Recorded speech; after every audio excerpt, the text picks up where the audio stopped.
Gute Vorsätze für das neue Jahr. Welche sind aktuell? Wann sollte man die fassen? Und wie hält man das durch?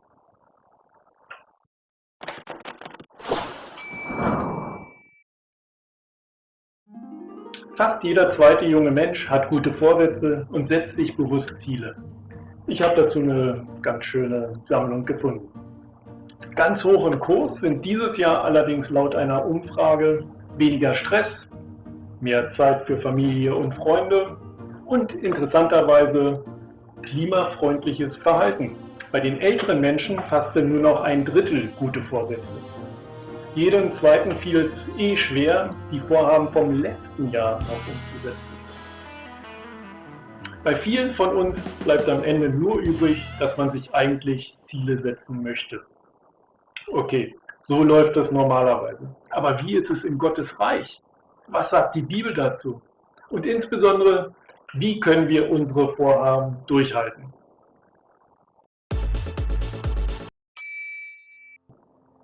Den Anfang für eine Umstellung können persönliches Empfinden, akute Umstände, eine Aufforderung vom Arzt oder ein Anstoß von der Familie machen. Aber zum Durchhalten reicht die Eigenmotivation dann vielleicht nicht aus. Bevor wir zu konkreten Tipps für alle kommen, erstmal die biblischen Grundlagen. Juhu! Wir können uns Gott zum Vorbild nehmen. Er sagt in der Bibel Folgendes über seinen Umgang mit Plänen. Von Anfang an habe ich den Ausgang gezeigt, lange im Voraus die ferne Zukunft vorhergesagt. Meine Pläne verwirkliche ich. Und was ich mir vornehme, das tue ich auch. Zumindest den letzten Teil würde ich auch gerne sagen können. Dazu ein paar Tipps aus der Bibel. Wir sammeln erstmal. Viele Dinge nimmt ein Mensch sich vor, doch zustande kommt der Ratschluss Jahwes. Hier geht es zwar eigentlich um etwas anderes, aber aus meiner Sicht kann man das super übertragen. Jetzt solltet ihr das Begonnene zum Abschluss bringen, damit die Ausführung nicht hinter dem guten Vorsatz zurückbleibt. Natürlich nur nach dem, was ihr habt. Am Ende dieser Bibelstelle finden wir den Zweck für unsere Vorsätze und die damit verbundene Veränderung. Vollendet euer Heil mit Ehrfurcht und Sorgfalt.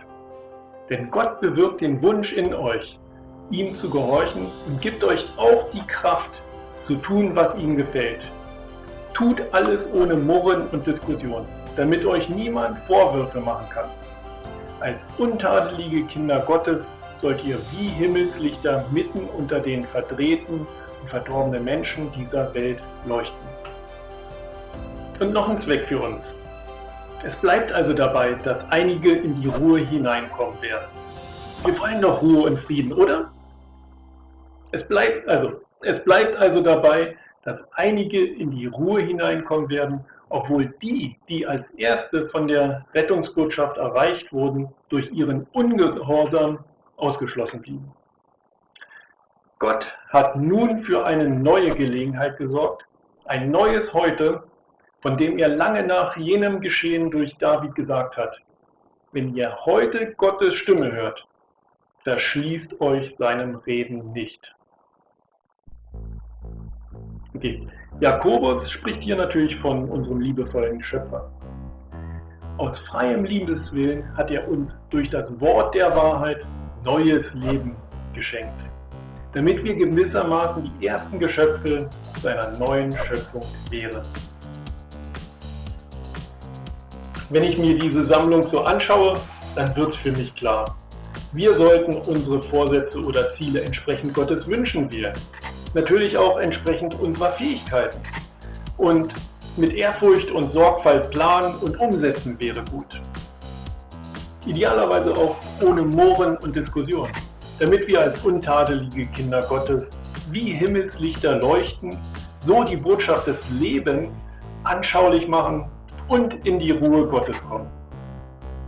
Gott sorgt ständig für neue Gelegenheiten, so dass wir auf seine Stimme hören können. Wir müssen nicht auf ein neues Jahr warten, sondern können jederzeit umdenken. Also, sofort, wenn wir eine Erkenntnis haben, sollten wir diese umsetzen und das neue Leben genießen. Warum warten? Das sind eigentlich schon super Tipps. Als Motivation sollte uns die Aussicht auf die Freude des neuen Lebens reichen. Aber für Leute, die nicht an Gott glauben oder es übersetzt in die heutige Sprache brauchen, jetzt noch die angekündigten Tipps zum Durchhalten. Tipp 1.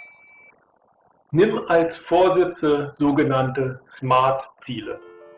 SMART bedeutet in diesem Fall spezifisch, messbar, attraktiv, realistisch und terminiert, also zeitlich begrenzt. Darauf gehe ich jetzt nicht weiter ein, denn dazu gibt es einiges im Internet. Das findest du schon, da habe ich Vertrauen. Wie gesagt, wenn deine Ziele mit dem Willen Gottes übereinstimmen, dann gibt dir Gott noch extra Kraft, um nicht nur das Wollen zu haben, sondern auch das Vollbringen. Tipp Nummer 2. Gemeinsam sind wir stark. Erzähl jemandem von deinen Vorsätzen. Vielleicht macht derjenige sogar mit. Zumindest könnte sie aber ab und zu nachfragen, wie es mit deinem Ziel aussieht. Für uns Christen nennt sich das Jüngerschaft. Also, gute Vorsätze kann man jederzeit fassen. Idealerweise passen sie mit Gottes Wünschen zusammen. Beim Durchhalten hilft dann Gott ein konkreter Plan und am besten noch mindestens eine weitere Person. Na dann, viel Erfolg und bis bald!